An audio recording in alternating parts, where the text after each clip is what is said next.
Welcome to our channel. Today we how to verify mobile check deposit status on Chase. Easy tutorial step by step clearly. To verify your mobile check deposit status on Chase, start by opening the Chase mobile app on your smartphone. Ensure you are logged into your account. Once logged in, look for the menu icon usually found in the upper left corner of the screen. Tap on the menu icon to open the navigation options. Next, select Accounts from the menu options. You will see a list of your accounts. Choose the account you deposited the check into. After selecting the account, scroll down to find the Deposits section. Tap on Deposits to view your recent deposits. Locate the specific check you want to check the status of.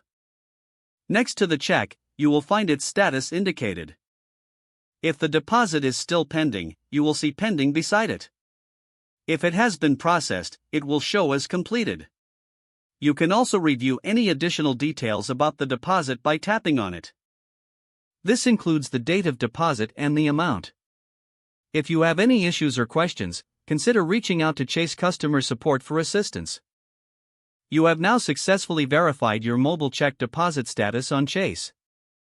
If the page does not load, refresh the browser or try again in a private or incognito window. Make sure you are using the correct email address, then retype it carefully to avoid small typos.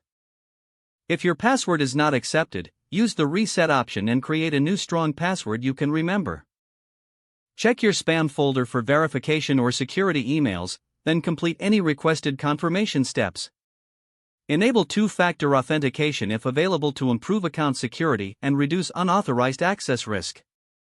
After signing in, review your profile details so your contact information and settings are accurate and current.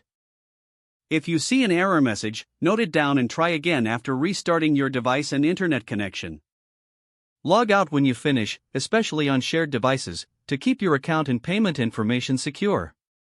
If the page does not load, refresh the browser or try again in a private or incognito window. Make sure you are using the correct email address, then retype it carefully to avoid small typos. If your password is not accepted, use the reset option and create a new strong password you can remember. Check your spam folder for verification or security emails, then complete any requested confirmation steps. Don't forget to like this video and subscribe to our channel for more step-by-step tech guides.